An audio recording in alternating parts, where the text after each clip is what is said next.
Temple was becoming a bit overcrowded. It was built for seating 600, and pretty much we had a full attendance each Sabbath. So we needed to make plans to have some members move out to make more space at Temple as it continued to grow.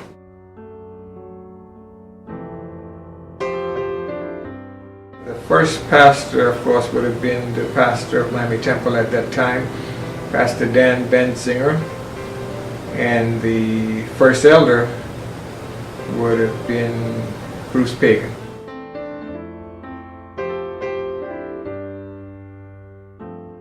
Okay, it was Thanksgiving Sabbath of 1986 is when we held our first Sabbath service, and that was in the Alvida Middle School at 109th and 127th Avenue, I believe it is. And we stayed there for about 2 years. And the reason we left there was because our rent was, the school board was going to increase our rent by 100%. We were paying at that time $101 per Sabbath. And they were going to raise that to $202 per Sabbath. And the pastor came to the board and he said, well, if you ever needed a reason to move, now you've got one. You just doubled the rent. Of course, if you look at that in terms of today's rent, it's almost nothing. But at that time we began looking for churches that would rent to us, and we came across the Sunset Park Church of God at 102nd and Sunset. Pastor Walsh, who was the pastor of Kendall at that time, he was able to meet with Pastor Saylor, who was the pastor of the Sunset Park Church of God. They were able to work things out, so we got a rental agreement with the Sunset Park Church of God, and we began worshiping there early 1988.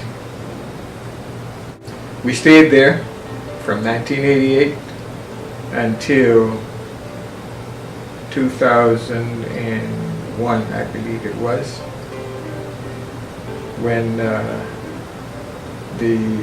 several pastoral changes took place at the Sunset Park Church of God. The last one, they had sold out the building to a Spanish Pentecostal group, and they decided that they needed help to pay their mortgage. So they raised our rent to over $4,000 a month. At that point, that was equivalent to saying to us, you need to leave. So we began looking for places. We checked a church and a warehouse over by Miami Airport. That didn't work out.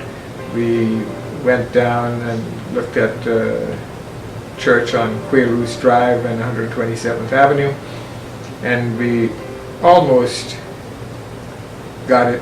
They had agreed to rent to us, but then the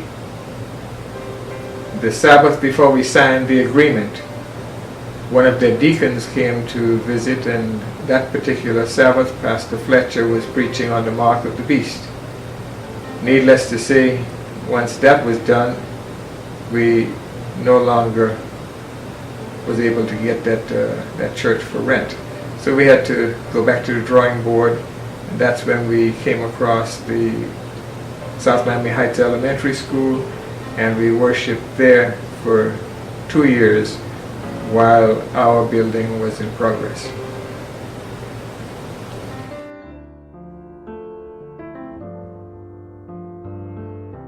In the beginning, we had Alvida Middle School only for Sabbath school and divine service. So we had the building from 9 o'clock to 1 o'clock, 4 hours every Sabbath. If we had AY at all, it was held at either at someone's house or it was held at a park. Our park of choice at the time was Matheson Hammock. So we would sometimes go there for lunch and stay there for AY. Of course, once we left Sunset Park Church of God, we again went back into a school situation where we had it only for the morning, except occasionally they allowed us to do something in the afternoon. And so the AY part of the day was either moved to Brother Bartley's daycare center or to a park. Mostly we met at the daycare center for AY.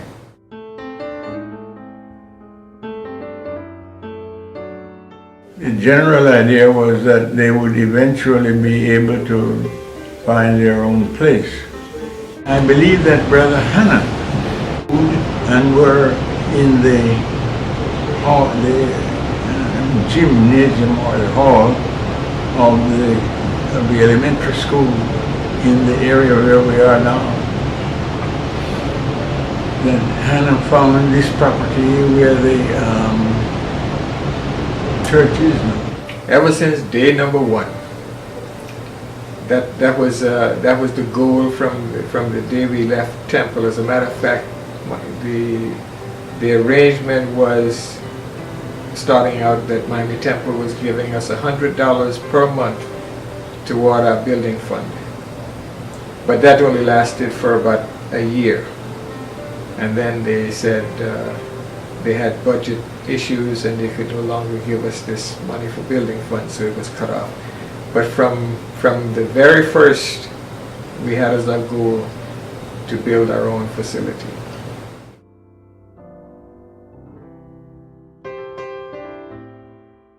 And from Sunset, I can remember we went to South Miami, which was another school.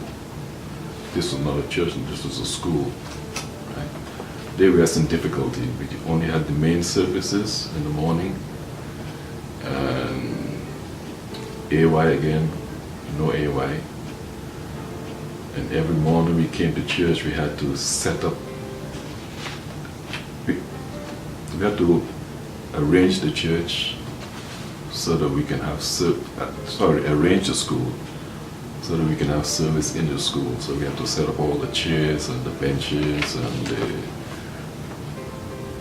voice equipment so we can actually have service. When we actually got our own building, it was a lot easier because at least we can have our own programs. Right? And we can also have AY, which we never used to have, because at time before we had a church, we would have AY sometime maybe in the park, or we have AY sometime here at my home, right? And so it was really difficult. It was a struggle. Finally, when we got the church, then we were able to have our own morning service, AY, plus we also can have our meals in between church, right? So it was a lot different.